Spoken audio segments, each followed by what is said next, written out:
Hi, my name is Lindsay, and today I'm going to talk about drinking and driving. You might be interested in what I have to say if you value your time, money, and the lives of you or your loved ones. My intentions are to make you aware of the consequences, hassles, and inconveniences of DUIs and to hopefully persuade each and every one of you to never consider drinking and driving. The stats alone of drinking and driving should prove enough that the choice to drink and drive is a very dangerous one. Yet for others of you, it may take a little bit more explaining. So, an average drunk driver has driven about 80 times before his or her first arrest. So even though this may seem a lot, if you choose to drink and drive for your first time, that doesn't mean that you're not going to get pulled over or in a deadly accident. This year, about 11,000 people will die in drunk driving crashes, which is about 1 every 50 minutes. So think about what you're doing every hour. And every hour, someone has made a bad choice to drink and drive, and the possibilities may be fatal. So also 1 in 3 will be involved in an alcoholic-related crash in their lifetime. Every minute, 1 person is injured from an alcohol-related crash as well, and then teen alcohol use also kills about 6,000 people every year, which is more than all legal drugs combined. So alcohol is a depressant, which slows the function of the central nervous system, which includes your brain. So this is where all the slurred speech and dizziness comes from. Different types of alcohol include beer, wine, liquor, champagne, etc. And the effects of alcohol may vary on a person's size, weight, age, and sex. So there are short-term effects of alcohol, and in a moderate amount, this is where the dizziness comes in. And then also people tend to get a lot more talkative when they drink and a lot more relaxed. And in a larger amount is where your speech will begin to be slurred. You may have disturbed speech, nausea, vomiting, and the occasional hangover in the morning.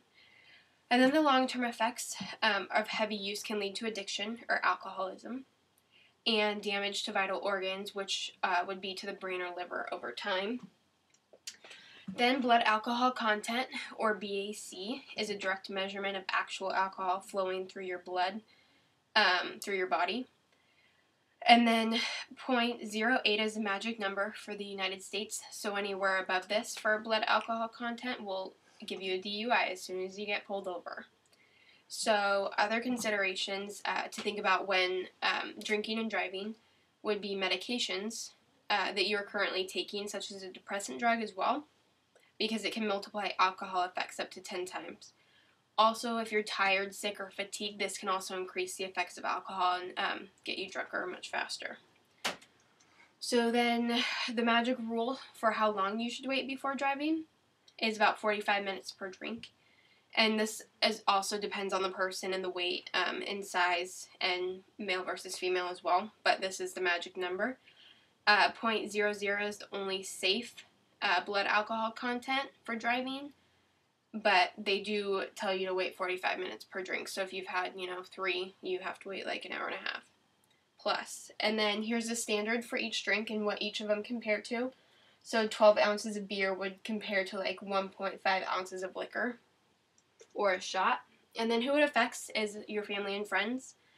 So I have known a few people that have decided to drink and drive and gotten in bad accidents or have died.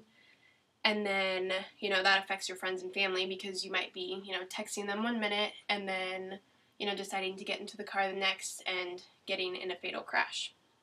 So it also affects other drivers because even though you may drive 80 times and be completely fine and home safe, there's always that one time, that you crash either into a tree and hurt yourself or into others. So whenever you drink and drive, you are affecting everyone else around you by making that poor choice.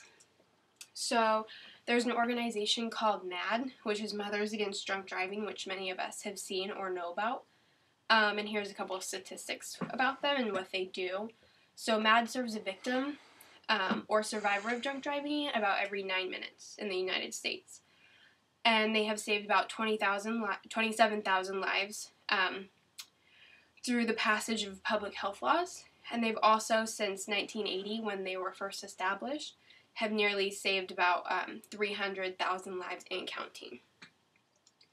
So there are pros of drinking, which include socializing and meeting new people, and also relieving stress after a long day of work or at school. So, and then there are also health pros to drinking, which, you know, a glass of wine can lead you to a healthier heart, and then also boost your memory. Then there are cons of drinking, and there are a lot of them. So first is health. If you have an excessive amount of alcohol, it can lead to alcohol poisoning, liver damage, or brain damage over time.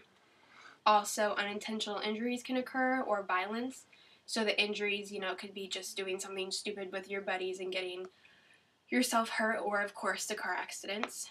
And then people tend to become violent sometimes, so that can be another con. And then a high percentage leads to unprotected sex, weight gain, and addiction, or alcoholism. And then another one is money, which getting a DUI is very costly, as well as just spending all the money on the alcohol itself.